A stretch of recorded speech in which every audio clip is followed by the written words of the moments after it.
잘 지내셨어요?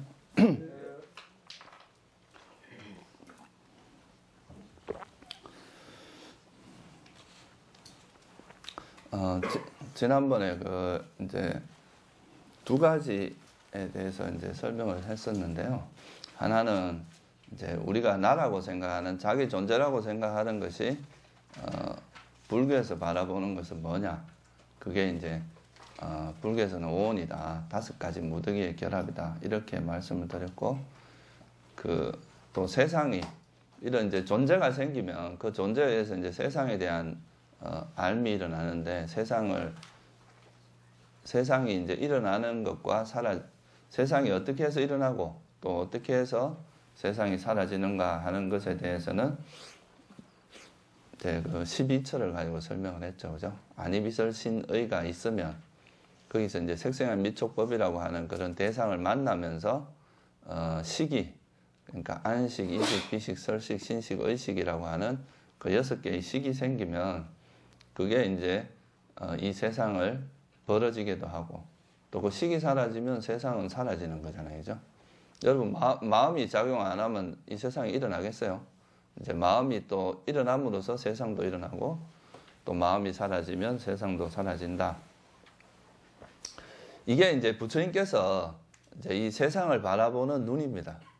그러니까 어떻게 보면 이제 우리는 우리 존재에 대해서 뭐 영혼이다, 자아다, 또는 뭐 여러 가지 이름으로 이제 뭐 중생이다, 또는 뭐 생명이 있다, 뭐 그런 여러 가지 이름으로서 이제 우리 스스로를 뭔가 영원히 변치 않는 실체로서 이해를 하는데, 부처님은 그거를 이제 색수상행식이라고 하는 물질, 그러니까 몸과 마음의 결합이라는 거죠.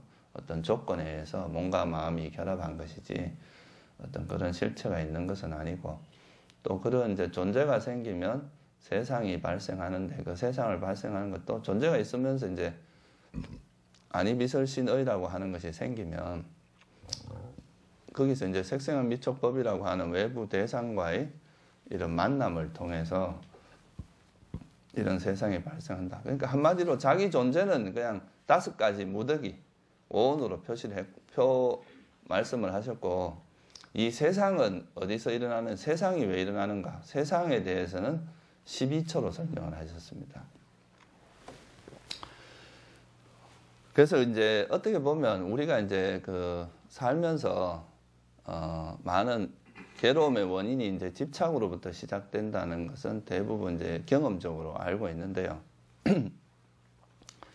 근데 이제 이런 그 집착의 대상, 그러니까 이제 부처님께서는 이제 그런 우리 괴로움을 발생시키는 데 있어서 가장 근원적인 게 뭐라고 봤느냐 하면 자아라고 봤습니다. 자아.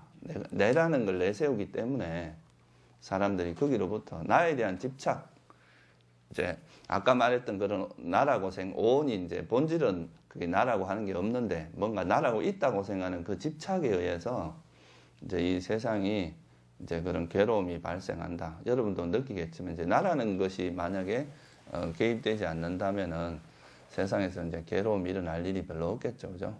다 뭐 내가 더 잘났고, 내가 남보다 더 낫고, 내가 남보다 더 못났다고 생각하는 사람도 있고, 또 내가 더 오래 살고 싶고, 남보다 더 잘 되고 싶고, 명예도 얻고 싶고, 이런 이제 나라는 것이 모든 그런 이제 그 번뇌들이 일어나는 그 밑뿌리에는 보면 이제 나라는 것이 자리 잡고 있습니다. 그래서 이제 그것에 대한 집착이 이제 제일 중요한 그 가장 근원적인 뿌리가 되는 그런 번뇌라고 할 수 있는데, 근데 이제 부처님께서 바라보신 거는, 그러면 우리가 집착하고 있는 그 내용이 진짜, 첫째는 이제 진짜 이게 내가 만나는 것이고, 그게 진짜 내라고 할 만한 것이 있나 하는 것을 이제 의문을 품는 거죠. 그리고 이제 그거를 실제로 관찰을 해서 나라고 할 만한 것이 있는지 없는지를 이제 해야 되는데, 우리는 그냥 태어나서 이제 이 사회에 살다 보면 습관적으로 그것을 집착하고 또 거기에 쫓아가는 삶을 살게 된다는 거예요. 그래서 이제 그거를 이제 뭘 통해서 우리가 그거를 아느냐 하면, 실제로 그러면 내가 나라고 생각하는 것의 실체를 한번 보자 이거예요.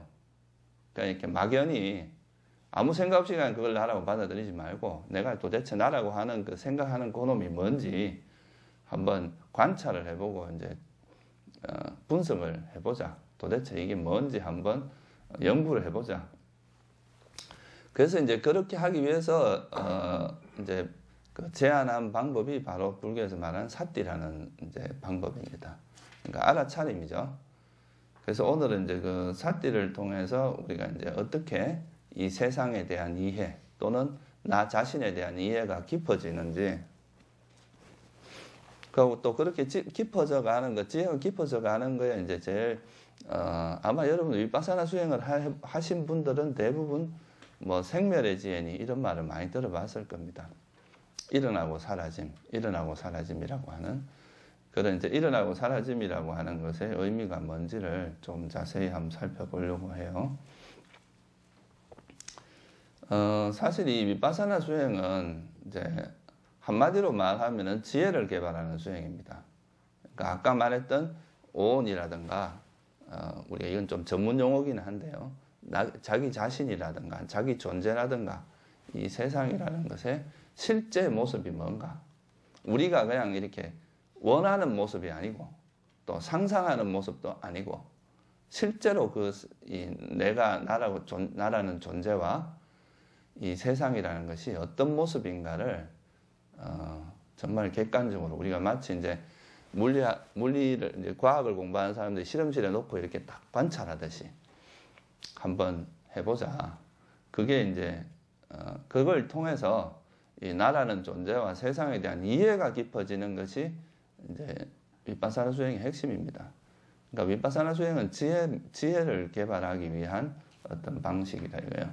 그리고 알아차림은 그런 지혜를 개발하는 데 있어서의 이제 베이스가 되고 바탕이 되는 겁니다. 알아차림이 목적이라고 말할 수는 없어요. 근데 이제 이 알아차림을 통해서 뭐가 생기냐 하면 우리가 소위 말해서 삼매라는 것이 형성됩니다. 찰나삼매라고 하는 그런 삼매가 형성이 되는데, 또 이 알아차림 찰나삼매뿐만 아니라 이제 이런 사마디가 형성이 되는데요. 그런 삼매를 통해서 이제 있는 그대로 볼 수 있는 지혜가 생기기 때문에 이 알아차림이라는 것이 되게 중요하게 취급이 되는 겁니다. 그러면 이제 이 알아차림이라는 것이 이제 뭔가 하는 것은 말 그대로 이제 아까 말씀드린 것이 그 핵심입니다. 내가 나라고 생각하는 부분이 있을 거 아니에요, 그죠? 여러분들이 우리가 나라고 생각할 수 있는 건 첫째는 내 몸이고, 그죠? 내 몸을 가지고 나라고 생각할 거고, 또 하나는 이제 내가 일으키는 생각, 마음, 뭐 이런 인식작용, 이런 것들이 이제 나라고 생각을 할 텐데, 그런 것을 아까 말했듯이 실험실에 이래 올려놓듯이 내 어떤 감정이나 이런 걸 다 빼고, 이제 이미 내가 벌써 보고 싶은 방향으로 보려고 하면 항상 그렇게밖에 안 보입니다.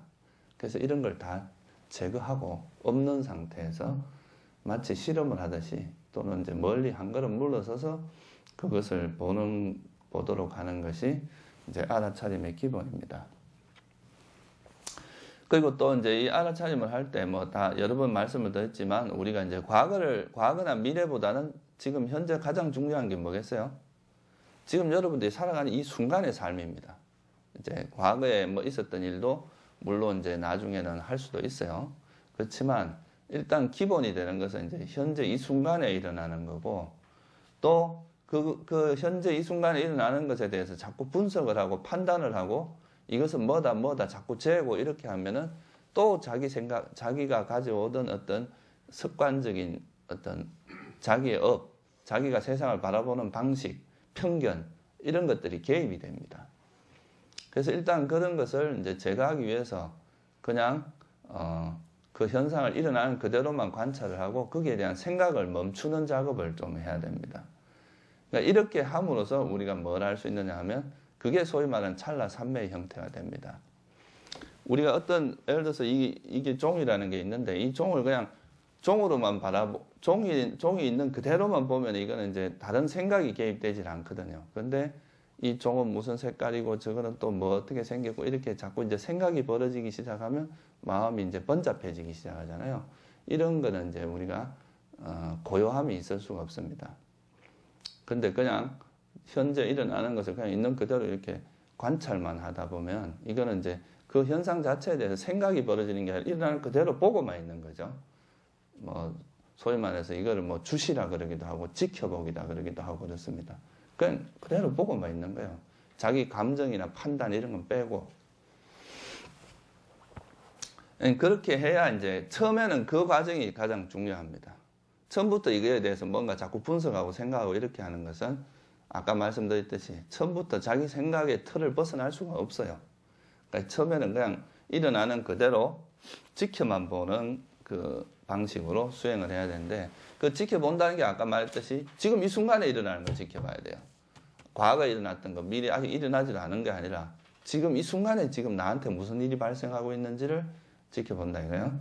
그렇게 하다 보면 이제 그게 알아차림 수행의 가장 이제 핵심이다 할 수 있습니다.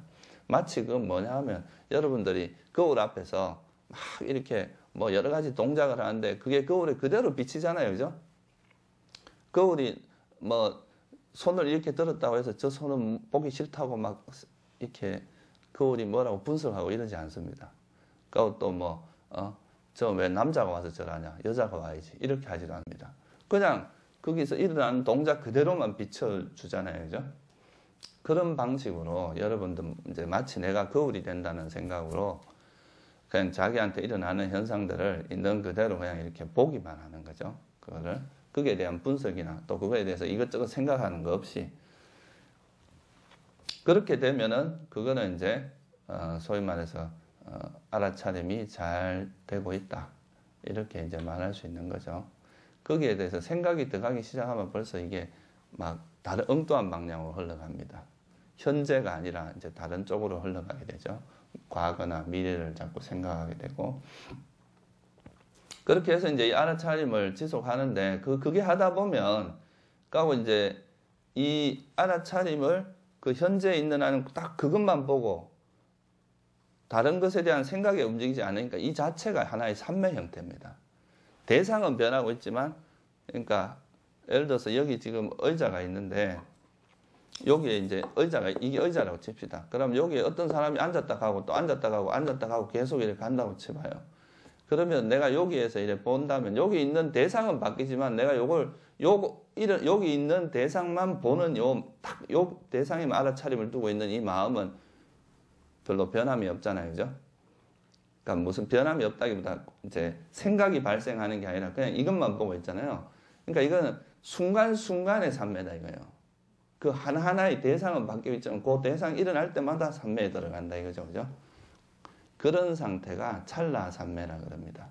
마치 지금 피아노 건반을 이렇게 두드릴 때 피아노 건반에 탁탁탁탁 치는 그 순간순간에 이제 딴 생각 없이 그것만 그냥 고수들은 보면 그렇잖아요. 피아노 잘 치는 사람 굉장히 많은 동작이 일어나고 있지만 진짜 그거는 그 순간순간에 그 딴 생각이 들어가면 그 벌써 그 음계를 놓친다거나 잘못 친다거나 이래 될 거 아니에요. 그죠? 제가 어떤 뭐 당구 선수가 그런 인터뷰 하는 걸 한번 봤어요. 자기가 옛날에 이제 우승할 때 그때는 진짜 막 많은 관중이 옆에서 막 환호를 하고 이랬는데 그때 당구 경기를 할 때는 오직 당구대하고 공밖에 안 보였다 그럽니다. 그냥 다른 건 하나도 안 보이고 오직 당구대와 공만 보일 정도로 그 상황에 몰입이 됐다 그러거든요. 이런 것도 일종의 이제 뭐 순간순간에 그 삼매에 들어있다. 변하고 있지만 마음은 이제 그게 동요가 전혀 없이 그 상태에 완전 이제 몰입되어 있는 상태 이런 거라고 이야기할 수도 있어요. 그래서 이제 그런 상태가 되면 우리가 이제 찰나 삼매가 잘 이어지고 그런 상태를 우리가 이제 전문적으로 이야기하면 찰나 삼매라고 이야기하는 겁니다. 그러니까 보통 우리가 이제 일반적으로 여러분들이 알고 있는 이제 삼매라는 것은 이제 딱 앉아 있으면은 1시간, 2시간 동안 아무것도 소리도 들리지 않고 아무것도 보이지 않고 아무것도 보고 듣고 이런 게 없이 그냥 거기에 이제 몰두되어 있는 그런 상태를 이야기하는데요. 그런데 이거는 이제 그런 건 아니에요. 우리가 일상적으로 살아가면서 이렇게 뭔가 대상도 만나고 하는데 거기에 동요가 없이 그냥 그 딱 보이는 그대로만 보는 상태를 이야기하는 거죠. 그래서 이게 약간 이제 패턴이 다릅니다. 그렇지만 그 상태는 마음의 그런 고요함은 물론 이제 완전히 몰입되어 있는 상태가 훨씬 강하긴 한데 마음은 고요하다 이거예요. 고요하다는 건 다른 생각 없이 그 상황에 몰두되는 상태다 이거예요. 이제 그렇게 되도록 여러분들이 이제 평소에 훈련을 하는 거죠. 그렇게 해서 이제 알아차림을 진행하는데요. 이 알아차림의 대상은 아까 말했듯이 자기 존재입니다. 제일 중요한 게. 왜냐하면 나라는 것에 대한 집착이 가장 강하기 때문에 자기 자신을 보는 게 제일 중요해요. 그리고 또 우리 세상을 구성하고 있는 것은 그냥 온 이제 소위 말해서 이 세상이나 나라는 것에 대한 이해니까 그게 그 오온이라고 하는 것을 좀 이제 수행의 관점에서 약간 풀어서 하면 다른 말로 하면 이제 신수신법이라고 하기도 합니다. 몸이나 우리 몸이나 우리한테 일어난 느낌, 그 다음에 뭐 인식, 그러니까 뭔가 우리가 뭔가 이미지를 취하는 거 있죠, 그죠? 그런 인식이라든가 그런 뭐 심리 작용들, 뭐 탐욕, 성내, 어리석음 뭐 이런 것들 그런 것을 이제 알아차리는 것이 이제 이런 알아차림의 대상이 됩니다. 근데 이제 여기서 한 가지 이제 내가 이런 그 이야기를 하기 전에 조금 이제 여러분들 이해를 하셔야 될 게 뭐냐 하면 지금 이제 우리 앞에 이렇게 일어나는 것을 마치 거울에 비추듯이 본다 그랬어요. 근데 이게 이제 일반적인 근데 여기서 한 가지 여러분 이제 주의를 해야 될 게 뭐냐 하면 불교 수행은 여기 보면 대상이 뭐가 있어요? 몸도 있지만 뭐가 또 대상이 됩니까? 우리가 나라고 생각하는 거에서 보통 자기 몸이 나라고 생각하는 경우가 있고 크게 나누면 두 번째는 또 뭐를 나라고 생각하겠어요? 이 정신작용이죠, 그죠? 우리가 보통 마음, 내가 뭐 옛날에 뭐 어느 철학자가 그랬잖아요. 나는 생각한다. 고로 존재한다. 이런 건 이제 생각을 나로 동일시한 거거든요. 그러니까 이제 뭔가 생각되고 인식되고 이런 것들을 나라고 생각하는 경우가 있다 이거예요. 근데 그래서 보통 우리 일반적인 사람들은 이제 밖으로 마음이 향해져 있습니다. 그러니까 생각하는 주체에 대해서는 별로 관심이 없고 내가 보고 있는 것이 뭔가 여기에 주로 관심이 많습니다. 저 아름답다, 저거는 뭐다, 저 사람은 잘생겼다, 저 사람은 못생겼다. 그러니까 바깥 대상에 대해서 이렇게 분석하는 것은 굉장히 잘해요, 사람들이. 세상에서 맨날 하는 것이 그 짓이기 때문에. 근데 그게 막상 이제 그런 바깥 대상을 인지하고 그 대상을 아는 그 자기 마음을 보는 거에는 굉장히 둔합니다. 둔할 정도가 아니라 거의 무지할 정도로 모릅니다. 그러니까 뭐 옛날 속담이 괜히 나온 게 아니에요. 나무 눈에 있는 석가래는 보여도 나무 눈에 있는 티끌은 보여도 자기 눈에 있는 석가래가 안 보인다 그러죠. 그러니까 바깥에서 일어나는 일들에 대해서 이제 파악하고 이런 것은 우리가 너무 익숙한 일인데 그 바깥의 대상을 알고 인지하는 그런 자기 마음이 어떤 상태인지를 알아차리는 것에 대해서는 굉장히 훈련이 안 돼 있고 일단 첫째 훈련이 안 돼 있고 그거에 대해서는 그런 의미도 잘 모르고 그것에 대해서 별로 이래 해본 적이 없다 이거예요. 그런데 이제 이 위파사나 수행은 이제 이 두 가지가 다 알아차려져야 되는데 그 중에서 더 중요한 걸 치자면 마음이 더 중요합니다. 자기 마음 상태를 알아차리는 것이 왜? 집착이 어디에서 일어납니까? 대상이 문제입니까? 마음이 문제입니까? 똑같은 대상이 있어도요. 어떤 사람은 여기 집착하고 어떤 사람은 집착 안 하거든요. 그렇죠? 그럼 그 대상이 근본적으로 집착의 원인이라면 이 대상을 만나면 누구든지 집착을 해야 될 거 아니에요. 그죠? 근데 그렇지는 않다 이거예요. 그러니까 이 대상을 만나서 그 대상을 이해하는 그 마음에서 이제 집착이 있냐 없냐가 중요한 거지. 그 대상 자체가 문제가 있는 건 아니다 이거예요. 그냥 산에 가면 꽃은 그냥 피어 있는데 사람들이 지나가면서 저거는 꽃은 뭐 예쁘다, 저거는 마음에 안 든다, 저거는 어떻다 저떻다 막 난리를 핀단 말이에요. 그죠? 그러니까 그게 뭐냐 하면 그 꽃 자체가 문제라기보다는 그 꽃에 대해서 움직이는 자기 마음의 문제입니다. 여러분 옛날에 그 육조단경이라고 아시죠? 육조단경에 보면 그런 거 나오죠. 어떤 이제 깃발이 막 흔들리고 있는데 어떤 사람은 저건 바람이 흔들리는 거다. 바람이 움직이는 거다. 또 한 사람은 바람이 움직이는 게 아니라 전 깃발이 움직이는 거다. 이러니까 그때 육조 그 해능 스님이 와가지고 하는 말이 바람이 움직이는 것도 아니고 깃발이 움직이는 것도 아니고 네 마음이 움직이는 거다. 이제 이런 소리를 해가지고 그게 아주 이제 유명한 이야기거든요. 그러니까 사실 이 대상 자체가 뭐 어떤 여러분들한테 너보고 이 컵이 나보고 아, 내 컵은 예쁘다고 말해주세요라고 이렇게 막 유혹하진 않거든요. 그건 여러분들 마음이 이걸 그렇게 인식하는 거죠, 그죠? 그래서 이제 자기 마음이 이제 그 세상을 어떻게 바라보냐 이게 이제 더 중요하고 사실 우리가 부처님께서 버리라고 한 건 이 대상을 버리라고 한 게 아닙니다. 대상을 어떻게 버리겠어요?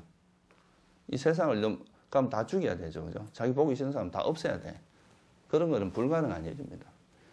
그게 아니라 이제 이 대상과 관계하는 이 마음 상태를 청정하게 해라. 이 마음을 오염되지 않게 해라. 번뇌에 물들지 않게 해라. 그게 이제 부처님의 가르침의 핵심입니다. 그래서 여러분들 이제 이 바깥의 대상과 마음을 알아차리는 것이 대상만 알아차리는 것은 일반적으로 다 할 줄 압니다. 그렇지만 이 대상을 아는 이 마음을 관찰하는 것은 이게 이제 소위 말해서 윗바사나 수행에서 다른 점이에요. 이제 세속에서의 상과 세속에서는 밖으로만 향해져 있지만 그 우리 불교에서 수행에서 말하는 것은 더 근원적인 건 마음이다 이거예요. 마음에서부터 비롯되기 때문에 실제 경전에 보면 이런 말이 나옵니다. 그러니까 이제 나무에도 보면 진액 같은 게 있잖아요. 나무 진액. 그런 게 이제 우리 고로쇠 나무 같은 것도 보면 이렇게 그 대롱을 따라오면 거기서 물이 나오잖아요. 그죠? 근데 그게 나오는 때가 있고 안 나오는 때가 있거든요. 근데 나무가 다 이제 너무 오래돼 갖고 고목이 된 경우는 그런 나목이 안 나오겠죠. 그죠? 유액이. 그런 것처럼 실제로 그 아무리 날카로운 칼로 찌른다고 해서 그 뭐 유액이 나오고 그 수액이 나오고 그 만약에 둔한 칼로 찌른다고 해서 안 나오고 이런 거겠어요. 아니면 더 중요한 거는 이 나무 안에 있는 수액이 있냐 없냐가 중요한 거겠어요. 뭐가 중요합니까? 수액이 있어야 뭐 나오든지 말든지 할 거 아니에요. 그죠? 그 비유를 가지고 부처님께서는 그러니까 자기 마음에 번뇌가 있으면 아주 사소한 경계에 부딪혀도 엄청나게 화가 납니다. 근데 자기 마음에 번뇌가 없는 사람은 아무리 큰 경계를 만나도 별로 화가 안 나요. 이게 그러니까 그 수액이 있냐 없냐의 문제지 날카로운 칼로 찌느냐 뭐 둔한 칼로 찌느냐 이런 게 문제가 아니라는 거죠. 그래서 이제 그 자기 마음을 돌아보는 것은 불교 수행에서 굉장히 중요한 부분입니다. 근데 이 말은 맨날 내가 막 이어서 한 수만 번을 했을 거예요. 이게 쉬워도 실제 그걸 자기 마음을 들여다보는 것은 정말 쉽지가 않습니다. 왜냐하면 자기 자존심 또 자기 그 집착 이런 것들이 막고 있거든요. 보면 안 된다고 막고 있는 거예요. 보면 큰일 날 것 같으니까 자기 실체가 노출될까 봐. 그래서 하여튼 그거를 이제 알아차린 것이 윗바사나 수행이라는 것을 이해를 하시면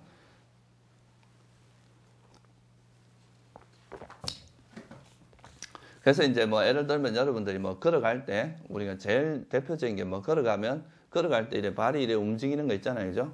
발이 이래 들고 나가고 이래 하는 이 움직임을 그냥 있는 그대로 알아차리는 거예요. 보통 이제 초보자 때는 잘 안 되니까 뭐 들고 나가고 뭐 흔들고 내리고 딛고 뭐 누르고 딛고 뭐 이런 이제 그 단계를 펴서 이렇게 설명을 하는데 이제 조금 여러분이 알아차림이 익숙해지면 구태 이렇게 뭐 구분해서 이래 할 필요 없이 그냥 움직임 그 자체를 그대로 알아차리기만 해도 됩니다. 그렇게 해서 이제 가면 되고 원래 이게 사실 이렇게 이름을 붙인다는 것은 어떻게 보면 그 실상을 보기보다 그 개념으로 흘러가기가 쉬워요. 이제 물론 그게 초보자한테는 수행하는데 도움은 되는데 이게 이제 개념화되는 순간 이 실제 일어나는 일보다는 이 개념이 대상이 되거든요. 그렇게 되면은 원래 우리가 이제 알고자 하는 실상과 이 개념 사이의 관계가 끊어질 위험이 있습니다. 이 끊어지면 안 되거든요. 그러면 우리가 이제 실제 이건 별로 도움이 안 돼요. 그래서 이제 처음에는 뭐 그런 거를 좀 활용을 하더라도 그냥 있는 그대로 알아차리는 게 좋습니다. 그리고 뭐 우리가 예를 들어서 밥을 먹을 때 같은 때도 이제 숟가락을 잡는 그 감각부터 시작해서 이제 숟가락을 드는 것부터 입에 닿는 거, 뭐 우리가 씹는 거 이런 걸 다 알아차릴 수 있잖아요, 그죠? 그런 게 다 알아차림이 대상이 됩니다. 이런 걸 이제 뭘 알아차린 게 되겠어요, 일종의 우리 몸의 동작을 알아차린 게 되겠죠, 그죠?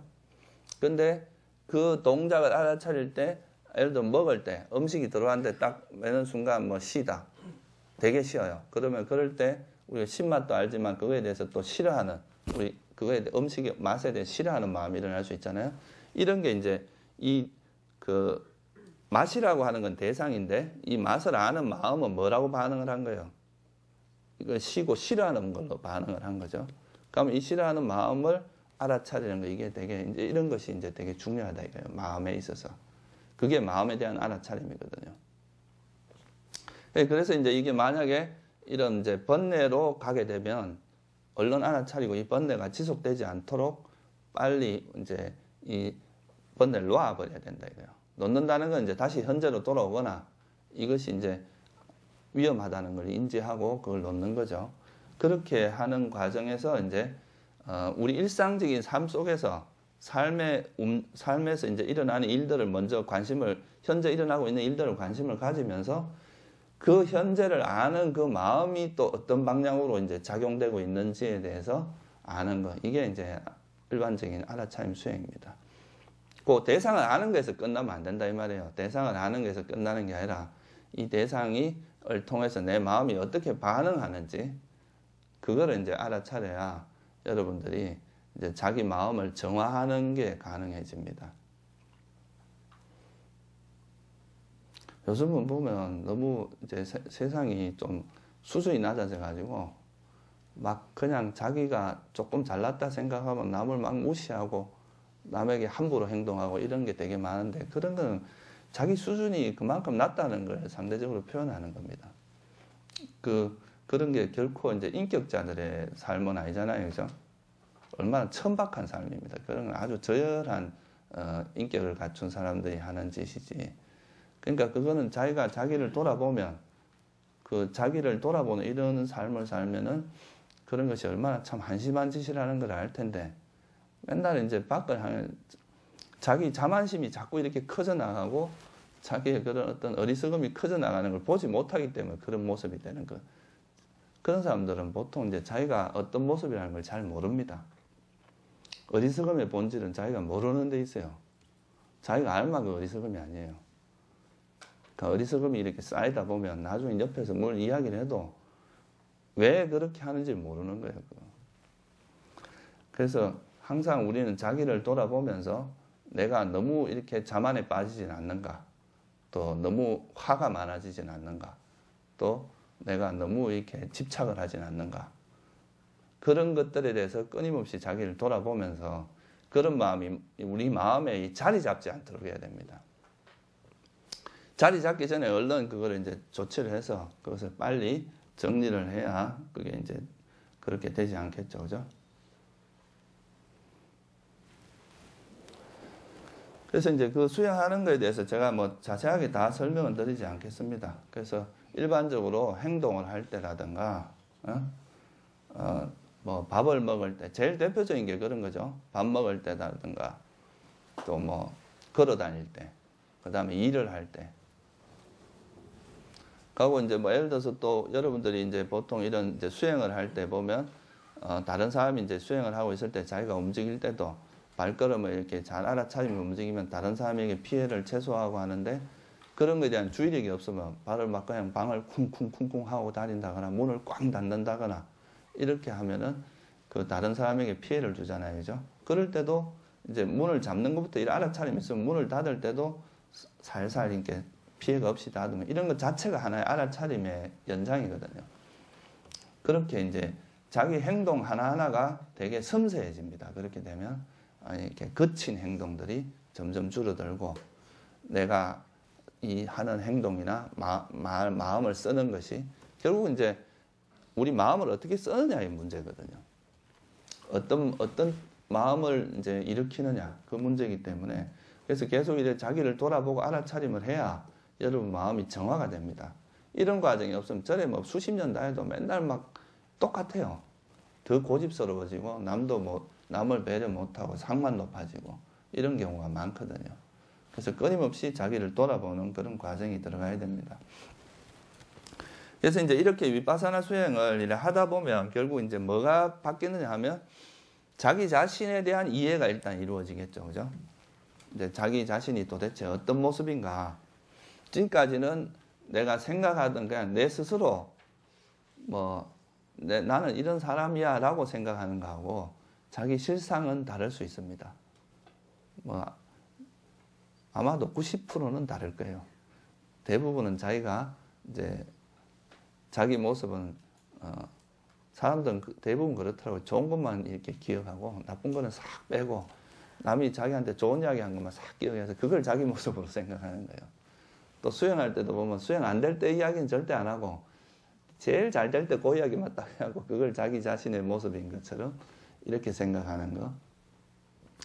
이제 기본적으로 사람들은 그런 이제 자기 자신에 대해서 생각할 때도 있는 그대로 보는 게 아니라 편집하는 게 있습니다.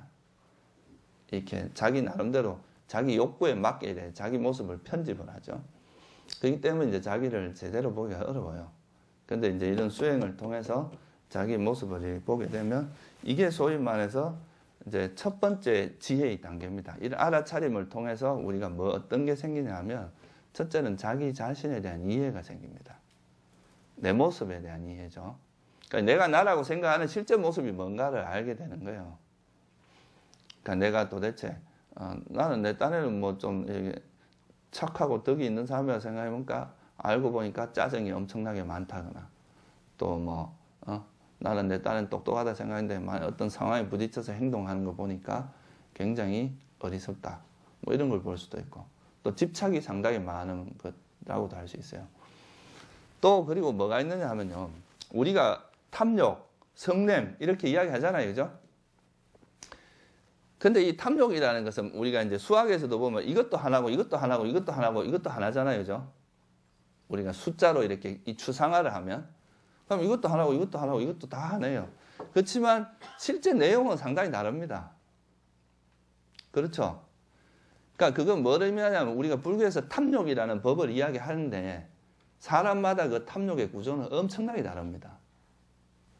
자기 나름대로의 탐욕이라는 구조가 다 있어요. 그냥 나는 탐욕을 안다 이렇게 생각하는 건 그건 개념으로 아는 겁니다. 그러니까 탐욕이라 이런 성질이 있지라고 아는 거지 그거는 자기 수행이 아닙니다. 그런 건 우리가 마치 지식으로 아는 거랑 똑같아요. 여기서 불교 수행에서 말하는 우리가 알아차리면서 자기가 자기 탐욕을 안다, 성냄을 안다고 하는 건 자기 탐욕의 구조, 자기 성냄의 구조를 아는 겁니다. 사람마다 그러니까 어떤 사람은 이런 거에는 되게 아까 말했듯이 이런 데는 상당히 약한데 또 어떤 면에서는 아예 관심도 없는 사람도 있어요. 어떻게 보면 남자들은 예를 들어서 꽃 이런 거 별로 관심 없거든요. 근데 권력, 명예 이런 데는 되게 관심 많아. 여자들은 권력 이런 거 별로 관심 있는 사람은 별로 없지만 또 막 아주 아기자기한 그런 감정 이런 거에 대해서는 또 관심이 많잖아요. 그러니까 이거는 이제 크게 나누면 이렇지만 사람마다 자기가 세세생생 익혀온 습관이 다 달라요. 업의 구조가 다릅니다. 그렇기 때문에 자기가 어떤 대상에서 쉽게 번뇌가 작용하고 어떤 대상에서는 번뇌가 작용하지 않고 이게 전혀 다르다 이거예요. 똑같이 탐욕이라고 말은 하고 있지만 탐욕의 강도부터 시작해서 어떤 사람은 되게 그냥 아주 미세한 정도의 탐욕만 있는가 하면 어떤 사람은 진짜 막 남에게 피해를 줄 정도의 강력한 탐욕이 있는 사람도 있어요. 자만도 마찬가지. 대부분의 사람은 자만을 가지고 있지만 또 그 자만이 남들이나 다른 많은 다수 대중에게 큰 피해를 줄 정도의 그런 자만을 가지고 있는 사람도 있다 이거예요. 그래서 이제 위파사나 수행이 첫 번째 아는 걸 뭐라고 하냐면 자기 오온의 이제 자기 자신에 대한 이해거든요. 그걸 이제 전문 용어로 말하면 오온에 대한 이해라고 이야기를 해요. 그러니까 나한테서 일어나는 내가 주로 어떤 행동을 주로 하고 어떤 동작, 어떤 이제 내 몸에서 어떤 이제 행동들이 일어나고 그리고 이제 자기 마음에서 일어나는 번뇌들이 주로 어떤 구조를 가진다. 이런 걸 이해하는 게 중요하다 이거예요. 근데 이걸 그냥 우리가 이런 번뇌가 일어날 때 이걸 탐욕, 성냄 이렇게 딱 이렇게 규정을 해버리면 이게 이제 처음에 이게 탐욕이구나 하는 걸 아는 건 좋지만 그렇게 하면 나중에 이 실제 탐욕의 내용에 어떤 형태의 탐욕이 있는지 그런 걸 디테일하게 알아들어가는 데는 오히려 장애되는 요소가 됩니다. 그 실제 자기 모습을 봐야 되거든요. 그걸 보지 않고 여러분이 맨날 뭐 내가 탐욕이 있다 이렇게 해봐야 실제 그렇게 해서 번뇌가 없어지지 않습니다. 그래서 첫째 이제 자기의 어떤 번뇌 구조를 자기한테서 어떤 번뇌들이 작용하고 있는지를 아는 게 첫째는 되게 중요해요. 이게 법하고 자기 자신하고 커넥션이 없어지면 이건 아무짝에도 관계없는 수행입니다. 그건 하나의 관념적인 수행밖에 안 돼요. 나한테서 내가 실제 그 어떤 대상을 대할 때 어떤 방식으로 작용되는지 이거에 대한 이해가 이루어져야 됩니다. 그냥 막연히 이걸 탐욕, 성냄 이렇게만 이야기하고는 그게 별로 이렇게 수행에 도움되지 않는다 이거예요. 자기화되지 않기 때문에. 결국은 수행이라는 게 뭐 여러분들이 결국 대상을 대하는 방식을 바꾸는 거잖아요. 그죠? 그 방식을 정화하는 건데 내가 어떻게 대상을 대하는지 방식도 모르고 그냥 내가 번뇌가 있다 이렇게만 안다는 거는 별 의미가 없거든요. 그래서 자기가 이제 실제 어떤 대상들에 대해서 어떤 대상들에 특히나 내가 약하고 어떤 거에서는 좀 그래도 그나마 좀 낫고 그러면 내가 특별히 약한 그런 어떤 상황에 대해서 좀 그게 쉽게 말해서 여러분들이 고질적인 번뇌거든요. 여러분이 가지고 있는. 그건 사람마다 다 다릅니다.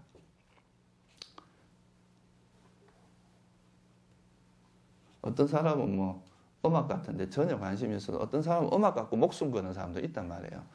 그러니까 이거는 전혀 사람마다 이제 구조가 다르기 때문에 자기가 집착하고 화를 잘 내고 이런 그 내용들을 관찰을 통해서 이해하는 거. 그게 자기 번뇌 구조를 이해하는 겁니다. 그게 첫 번째고 두 번째가 뭐냐 하면 그러면 이런 번뇌가 왜 일어나는지를 알아야 돼요. 그냥 일어난 것만 보는 게 아니라 이제 현상적으로 드러난 거는 이제 관찰이 되는데 그러면 아까 말했듯이 내가 어떤 조건, 어떤 환경에서 어떤 원인들에 의해서 이제 이런 번뇌들이 일어나는지를 이제 관찰을 해야 되겠죠. 그게 이제 사람마다 다르다 이거예요. 어떤 원인이 있어요. 자기마다 일어나는 원인이. 되게 원칙을 좋아하는 사람들은 내가 어떤 원칙이나 이런 걸 되게 중요시 생각하는 사람들은 그 원칙을 만약 어기는 사람들을 보면 굉장히 화가 잘 날 수 있거든요. 저 사람은 왜 저래? 나는 분명히 이렇게 해야 되는데 저 사람은 저렇게 안 한다고 이제 화를 낼 수가 있습니다. 근데 또 그런 걸 별로 중요시 생각하는 사람들은 또 그런 게 되게 관대할 수도 있어요. 그러니까 그게 이제 사람마다 자기가 이제 그런 화가 잘 일어나는 그런 원인이나 조건들이 있는데 그런 조건을 파악하는 것이 바로 이제 우리가 두 번째 지혜 중에 조건을 파악하는 지혜인데요. 이 두 가지가 제일 중요합니다. 이 두 가지를 이해하지 못하면은 사실 수행이 잘 되기 어려워요. 근데 사람들이 이제 나중에 되면 이제 이 두 가지를 잘 이해한다는 것은 결국은 뭘 의미하느냐 하면 우리가 불교에서 말하는 연기를 잘 이해한다는 뜻이에요. 그냥 우리가 연기를 여러분들은 그냥 하나의 뭐 이론 체계로 이해를 하고 있지만 그게 이론 체계가 아닙니다. 자기 삶에서 일어나는 문제를 풀어나가는 그 어떻게 보면 공식이에요, 그게. 그 공식을 가지고 자기한테 일어나는 문제를 어떻게 이 원인은 뭔가를 실제로 찾아내고 그거를 발견해 나가는 거. 이게 이제 정말 중요한 위파사나 수행이다 이거예요.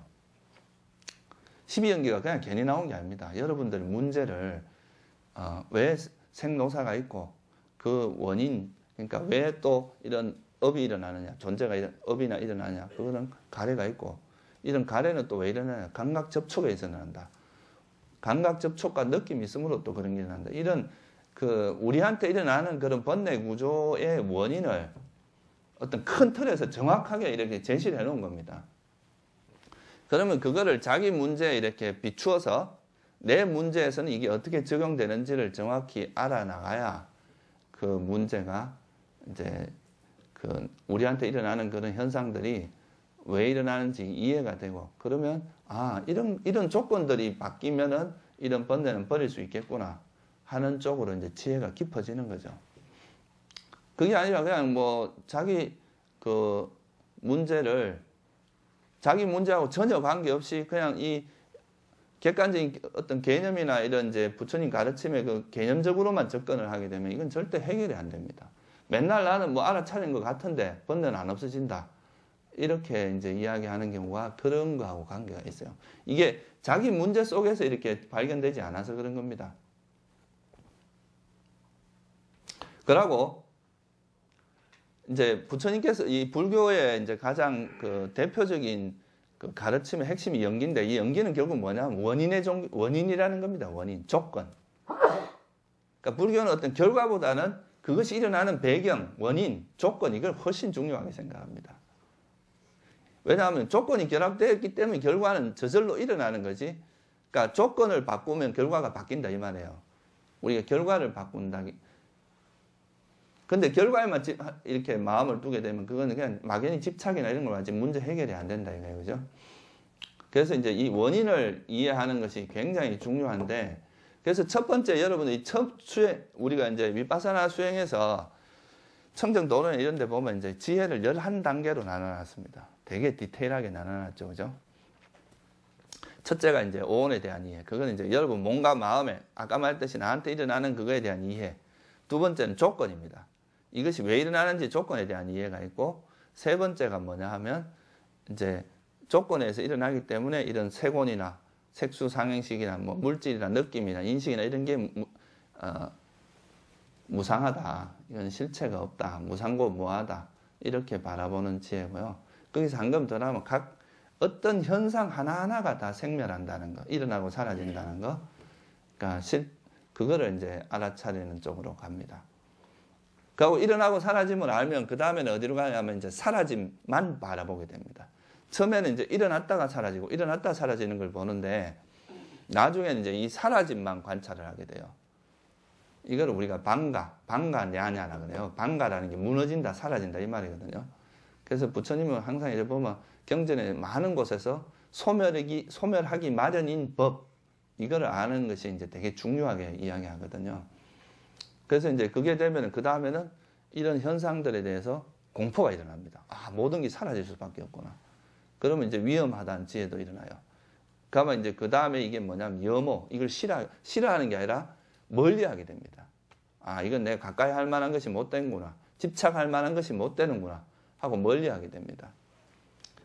그리고 이제 그러면 이제 멀리하면 그 다음 뭐야? 해탈해야 되겠다. 진정으로 우리가 가까이 할 건 열반밖에 없다. 그래서 해탈하고자 하는 지혜도 생기고, 그럼 해탈하려면 어떻게 해야 되냐? 깊이 숙고를 합니다. 그 다음에 이제 어떤 현상이 일어나도 거기에 마음이 흔들리지 않는 쌍카라에 대한 평온의 지혜라고 하는 게 생기는데, 이게 이제 제가 말씀드린 11단계의 수행 과정이에요. 제가 이걸 지금 다 설명드리려고 하는 게 아니고, 근데 그 중에서 이제 되게 중요하게 생각하는 게, 우리가 각 위파사나 수행이나 뭐 어떤 책들에서 보면 대부분 뭐냐 하면 일어나고 사라짐이라는 걸 굉장히 많이 강조를 합니다. 왜 이걸 강조하냐면, 일어나고 사라진다는 건 뭘 의미합니까? 영원하다는 거예요? 아니면 변한다는 뜻입니까? 그러니까 일어나고 사라진다는 것은 그건 이제 실체가 없이 영원하지 않고 무상하다는 뜻이 되거든요. 그러니까 무상하다는 걸 알고 이제 무상하면 괴로움이라는 거고, 괴로움이면 그건 이제 내 것이 아니다 이거예요.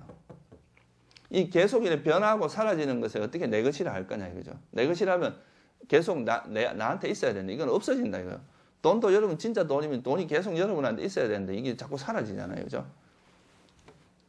그러니까 이 세상에 있는 여러분 몸도 마찬가지입니다. 점점 이게 태화돼서 언젠가는 이 몸이 여러분을 지탱해 주지 못합니다. 그래서 이제 일어나고 사라짐이라는 것은 결국 무상함을 이야기하고, 무상하기 때문에 우리가 계속 뭔가 변하기 때문에 압박을 받는 거잖아요. 그죠? 만약 여러분이 뭐 가지고 있는 지금 현재 뭐 젊음이나 재산이 영원하다면 왜 괴로워하겠어요? 그죠? 그래서 이제 그게 괴로움이고 실체도 없다 이거예요. 내 것이라고 할 만한 게 없다. 나라고 할 만한 것도 없고, 이것이 나의 자아라고 할 만한 것도 없고, 내 것이라는 게 없다. 그런 지혜가 생겨야 이제 소위 말해 염오, 아까 말했듯이 이제 이런 걸 내가 집착하던 것이 이제 이게 내 것이 아니고 내가 가까이 할 만한 것이 아니라는 걸 알아야 멀어지게 된다. 이거 마음이. 그죠? 그게 이제 해탈로 이어지게 되기 때문에 이 생멸이라는 것을 굉장히 중요하게 생각을 합니다. 비파사나 지혜에 있어서는.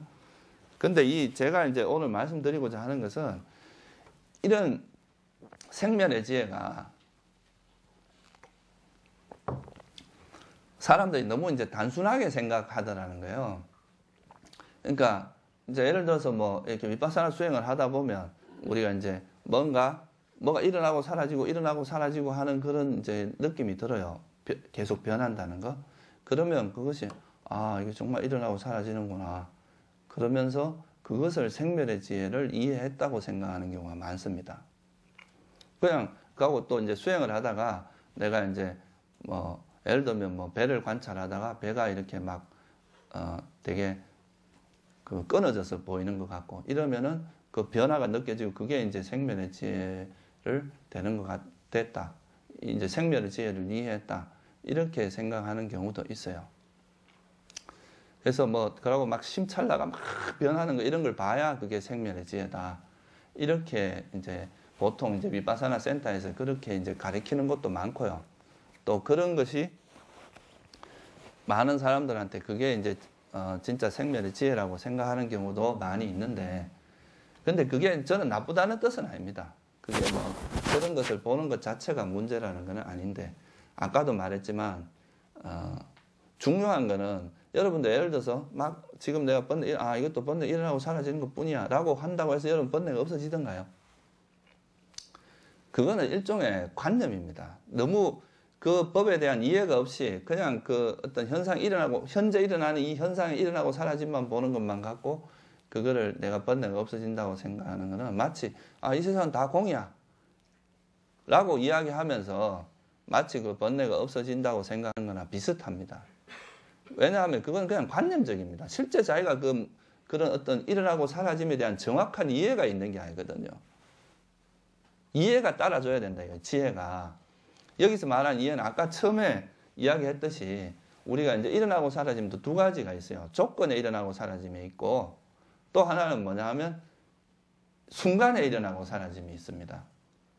근데 이 순간에 일어나고 사라짐은 조건에 일어나고 사라짐을 이해하고 나서 이해가 돼야 된다 이거예요. 우리가 공이라는 것도 연기에 대한 이해를 바탕으로 해서 공에 대한 이해가 돼야 그게 진짜 공에 대한 이해가 됩니다. 일어나고 사라짐도 마찬가지예요. 조건에 일어나고 사라짐을 확실히 이해하고 난 다음에 그 현상에 일어나고 사라짐을 보는 것은 분명히 그건 이제 의미가 있는 건데, 그게 아니라 조건에 대한 일어나고 사라짐을 전혀 모르는 상태에서 그것만 가지고 그냥 현상적으로 일어나는 그것만 보는 것은 되게 피상적인 수행입니다. 그런 거는 별로 힘도 없고 실제로 그렇게 되지. 왜 그런가 하면 일단 자기한테 일어나는 번뇌가 있어요. 그럼 이 번뇌가 번뇌 일어났다 사라지는구나. 그러면 이제 무상한 것이니까 여기 신경 안 쓰면 되겠다. 물론 그것도 의미가 없다는 건 아니지만 그렇다고 해서 그게 이 번뇌가 왜 일어나는지 이런 구조를 전혀 모르는 상태거든요.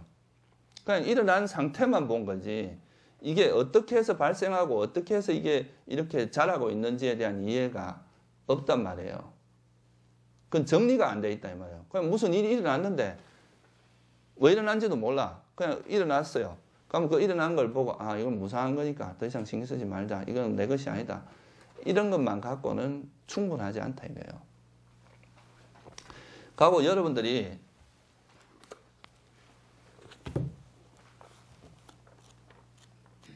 여기 법요집에 한번 보시면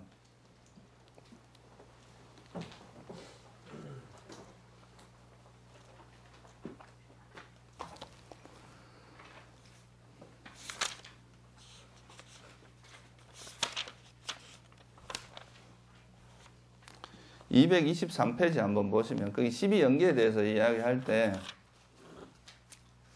항상 부처님은 일어나고 사라짐을 말씀하실 때 어떤 방식으로 이야기하냐면 그 223페이지 한번 보세요.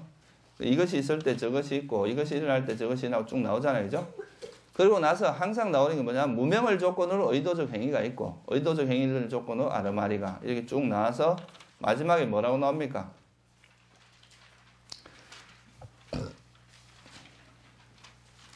이제 존재를 태어남을 조건으로 이렇게 발생한다. 그 발생의 구조가 먼저 나오죠. 그죠? 그 다음에 뒤에는 뭐가 나와요? 무명이 남김없이 빗발이어 소멸하기 때문에 뭐가 소멸한다 그랬어요? 의도적 행위들이 소멸해요. 뒤에 쭉 가면 뭐라고요? 태어남이 소멸하기 때문에 늙음, 죽음과 근심, 탄식, 육체적 고통, 정신적 고통, 절망이 소멸한다.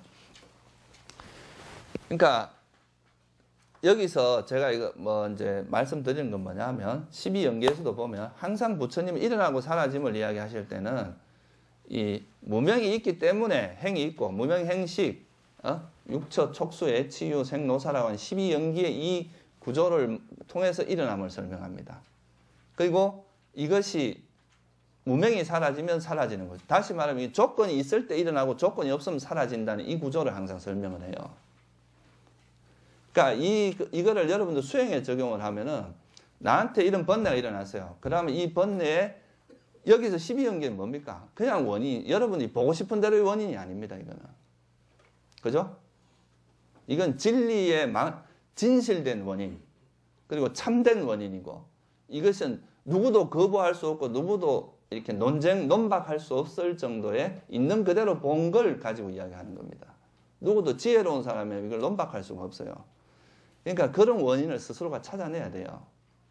우리가 이런 수행을 하면서 그런 자기 문제, 그런 원인을 이해를 할 수 있어야 됩니다. 왜 이런 조건에 의해서 발생한다는 거, 자기한테 일어난 이런 번뇌가 조건에 의해서 발생하고 그런 조건의 내용이 실제로 어떤 거라는 것에 대한 이해가 어느 정도 동반이 돼야, 그래야 이걸 이제 이 소위 말해서 일어남이라는 걸 철저히 이해한 겁니다. 이게 바로 집성제거든요. 우리가 사성제로 이야기하면 이 집성제입니다. 그리고 이 무명이 소멸되고, 그러니까 조건이 소멸되면, 아까 말했듯이 나는 예를 들어서 너무 이렇게 원칙적인 걸 좋아해서 어떤 사람이 자꾸 그 이제 원칙을 안 지키는 걸 보니까 화가 나요. 근데 내가 이 사실을 발견을 했어요. 아, 내가 이런 원칙에 너무 집착하고 있구나. 그래서 그 원칙에 집착하는 마음 보니까 다음엔 그 사람 봐도 화가 안 나는 거예요. 그 상황에 대한 이제 이해가 됐거든. 자기 문제에 대해서 확실하게. 그냥 관념적인 게 아니거든요. 이런 건 실제 상황입니다.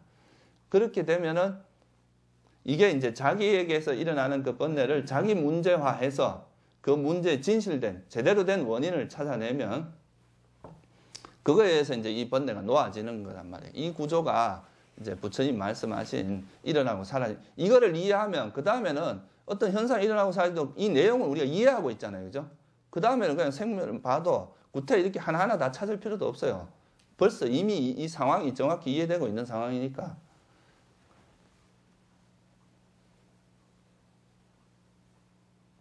그래서 이제 실제로 이제 수행에서 우리가 이제 11단계로 이야기를 하지만 정말 중요한 단계는 첫 단계, 두 번째 단계입니다. 그 뒤에는 저절로 따라오는 거예요. 어떻게 보면. 첫 단계, 두 번째 단계를 잘 하면은. 그러니까 그게 이제 부처님의 그 사성제를 받고 비유를 해도 사성제 처음이 뭡니까? 고성제죠. 그죠? 고성제는 한마디로 오온입니다. 오온. 오온을, 우리 오치온을 고성제라 그랬어요. 부처님께서. 여러분, 몸과 마음이 없으면 괴로움이 일어나요? 안 일어나요? 가장 근원적인 건 몸과 마음이 있기 때문이다 이거예요. 그게 없으면 괴로움이 있을 게 없잖아요. 몸이 없으면 몸으로 오는 고통이 어디 있어요? 마음이 없으면 마음으로부터 오는 고통이 없겠죠. 그것이 일어나는 원인이, 그러니까 왜 고가 일어나는지를 뭐로 설명했냐면 12연기로 설명을 하신 거예요. 그게 이제 연기의 일어남이거든요. 그러니까 그것이 연기의 원인, 그러니까 무명이 사라지고 이러면 그것이 사라지잖아요. 그게 이제 조건의 사라짐입니다. 그래서 이게 바로 멸성제거든요. 그러니까 사성제에서도 그거를 가장 중요하게 생각을 한 겁니다. 그거를 이해를 못한 사람이 그냥 머리로만 이게 생멸이고 이래서 않는 건 그냥 하나의 그건 경계에 빠진 겁니다. 그냥 그런 어떤 현상을 경험한 거지 그 일어나고 사라짐이라는 걸 사실 정확히 이해한 건 아니거든요. 그렇게 하지 않으면 자기 번뇌가 잘 없어지기 어렵습니다. 제가 하나 예를 들어 드리면 이제 대표적으로 이제 수행자들이 제일 많이 겪는 것 중에 어려움 중에 하나가 이제 뭐겠어요? 젊은 나이에 출가하면 이성에 대한 그리움이겠죠. 그죠? 소위 말하는 성욕입니다. 성욕.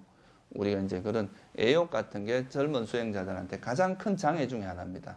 부처님께서 뭐라고 하셨느냐 하면 이 애욕 같은 장애가 하나만 더 있어도 이 세상에 성불할 사람 아무도 없다 그랬어요. 그 정도로 이제 이 애욕이라고 하는 것은 좀 근원적으로 참 놓기가 힘든 건데, 저도 뭐 이제 젊은 시절에 그런 수행할 때 그런 걸 경험을 해봤는데, 그런 게 이제 이거를 보통 사람들 이제 이런 애욕이 일어나면 그걸 억제하려고 참으려고 합니다. 이것이. 그래서 오랜 세월 이제 삼매도 닦아보고 뭐 별 그 수행을 다 해도 이게 이제 수행을 할 때는 가라앉지만 또 이제 정말 이렇게 늘씬하고 예쁘고 뭐 다리 쫙 빠진 사람을 보면 확 올라온단 말이에요. 그게 불쑥하고 올라옵니다. 이거는 뭐냐 하면 이런 걸 우리가 잠재성량이라 그러거든요. 이건 현재 드러나진 않지만 그게 이 번뇌가 일어날 수 있는 그 조건이나 이게 사라진 게 아닌 상태. 마음에는 아직 여전히 수액이 남아 있어요. 누가 안 찔러줘갖고 이게 안 드러날 뿐이에요. 누가 딱 찔러주면 딱 나올 수밖에 없는 그런 게 있다 이거예요. 이게 이 잠재성량은 쉽게 사라지지 않습니다. 근데 이제 이게 가끔가다 이렇게 한 푹푹 찔러주면 이 농축돼 있더니 그동안 분출되지 못한 그 수액들이 막 분출이 됩니다. 근데 그 상황에서 이걸 자꾸 억제하고 참으려고만 했기 때문에 이게 잘 사라지지 않는 거예요. 근데 이제 내가 이런 좀 이제 연기나 이런 거에 대해서 좀 알고 나서 이거에 들여다보기 시작을 해서 들여다볼 수가 있거든요. 그러면 뭐냐 하면 이런 이제 탐욕이 발생하는 그 구조 밑바닥에 뭐가 있느냐 하면, 그러니까 이런 아름다운 여자들하고 노는 것이 행복이라는 그런 착각이 숨어 있습니다. 우리 마음에는 그것이 행복이라는 것이 벌써 자리 잡고 있어요. 대부분의 사람은 다 그렇게 생각하고 삽니다. 자기가 그걸 잘 모르는 거죠. 이게 바로 이제 있고, 이런 마음이 있기 때문에 내가 참고 억제하지만 사실 그것만 보면 바로 이제 내 마음에 벌써 이게 뭐예요? 수액입니다, 수액. 여기서 누가 한 번만 찔러주면 그건 분출이 되는 거죠. 그런데 이제 이런 우리가 불교 공부를 하면서 자기 문제를 들여다보면서, 내가 이거를 정말 이걸 행복이라고 아직 생각하는 이게 안 바뀌구나. 이게 무명이거든요, 한마디로. 이 무명이 있기 때문에 행이 일어나는 거예요. 이런 그 소위 말하는 가래가. 그래서 자기한테 일어나는 그 번뇌의 구조가 무명이라는 이런 구조가 있다는 걸 발견을 하잖아요. 내가 이 감각적 욕망을 행복이라고 생각했구나. 그 구조를 알고 나면 그 다음부터는 이 감각적 그런 걸 부딪힐 때, 이거는 자기가 이렇게 경험했던 것에 비추어서 이거는 실제로 행복이 아니라 괴로움이고, 그걸로 인해서 오는 잠깐 행복하지만 그것 때문에 또 막 수행자들은 그 잠깐 그렇게 만약에 그런 마음을 일으키고 나면 또 마음에 후회도 생기고 갈등도 생기고 이러거든요. 그러니까 그런 거를 반조를 하고, 이거 위험성을 아까 말한 이건 정말 이거는 위험한 것이고 내가 가까이 해서 나한테 이익될 게 아무것도 없었다. 과거에도 그렇고 현재도 그렇고 앞으로도 그럴 것이다. 이런 거에 대해서 지속적으로 반조를 하다 보면 더 이상 이걸 행복으로 보는 마음이 바뀝니다. 그러면은 이거는 그때는 아무리 찔러도 조금 나와요. 완전히 사라지기 전에는. 그렇지만 이게 이렇게 분출되죠.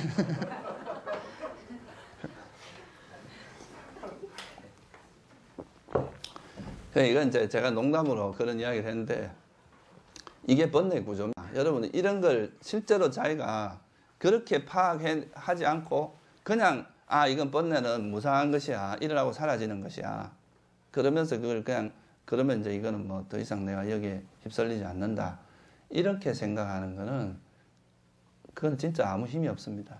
그건 잠재성량하고 우리가 원인을 보면서 이게 왜 이렇게 발생하지, 이건 과거에 우리가 일으켰던, 지금 드러나지 않지만 여러분이 살아온 흔적이 다 숨어 있어요. 이런 마음이 일어나는 데는. 그런 과거에 일어난 어떤 경향성, 잠재의식, 이런 것들을 그러니까 정확히 이해하고 나면 그건 진짜 저절로 버려집니다. 그런데 그런 것이 이해되지 않은 상태에서 억지로 참으려고 하는 거는 자꾸 누르면 누를수록 이거는 더 이렇게 튀어나가려고 하거든요. 언젠가는 그 터져 나온단 말이에요. 그래서 이런 것들을 자기 문제 속에서 발견하고 자기가 어떤 데서 걸려있다는 것을 정확히 풀어낼 수 있는 그런 게 안 되면은 계속 잠재된 채로 그냥 지나가는 겁니다. 그래서 진짜 일어나고 사라짐의 지혜라고 하는 이런 조건을 정확히 파악하는 겁니다. 이런 조건이 있으니까 일어났구나. 그러면 이제 내가 아까 말했듯이 이걸 괴로움, 행복이라고 봤기 때문에 이런 게 일어났다면 이걸 괴로움으로 보고 더 이상 여기에 대해서 무명이 사라졌잖아요. 그죠? 어떻게 보면 무명이 놓아진 거잖아요. 그러면 거기에 대해서 자기가 더 이상 거기에 이제 끄달리지는 않게 되죠. 근데 이제 물론 여기 보니 그걸 한번 본다고 해서 싹 없어지는 건 아닙니다. 이게 이제 왜냐하면 처음에 볼 때는 아직 지혜의 힘이 약해요. 그래서 이제 보더라도 또 다시 일어날 수도 있는데 계속 이제 그걸 관찰하고 또 이모저모 계속 그거에 대해서 더 섬세하게 바라보고 하다 보면 여러분 지혜가 점점 예리해지거든요. 그러면 그때는 진짜 나아집니다. 그러니까 또 이거는 뭐하고 관계있느냐면 그냥 일어나고 사라짐이라고 이런 그 경계를 이런 건 하나의 경계입니다. 우리가 수행하면서 나타나는 하나의 경계인데 이런 경계를 통해서 우리 마음에서 그런 이제 지혜가 생겨서 그걸 내 문제로 풀 수 있는 그걸 다시 또 내 문제에 적용할 수 있는 그런 힘이 있다면 그건 또 괜찮아요. 근데 대부분은 그렇지 않습니다. 그 경계에 빠져요. 내가 이런 거 경험했다고 하는 무용담만 가지고 있는 거예요.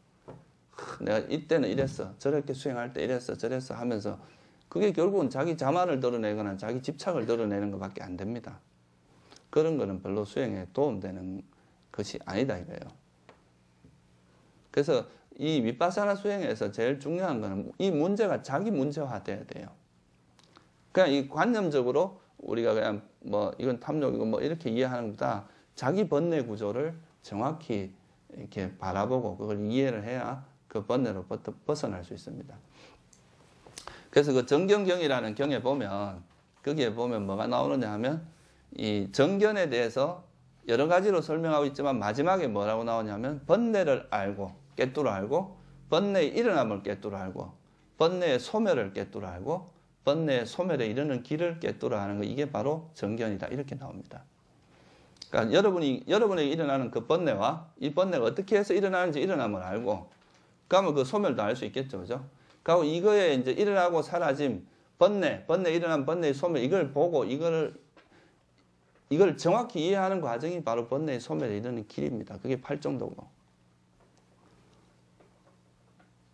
그래서 제가 이제 말씀드리는 거에 그 핵심은 그 수행을 그런 경계나 이런 데 빠지지 말고 여러분들이 진짜 그 현상에 대한 이해, 지혜가 개발되는 게 진짜 중요한 거지. 그런 현상적인 거에 빠지면은 이 수행이 정체될 수밖에 없고 그게 또 다른 집착을 이제 수행에 와서 또 새로운 집착을 일으킬 수 있다 이거예요. 예, 오늘은 여기까지만 하겠습니다.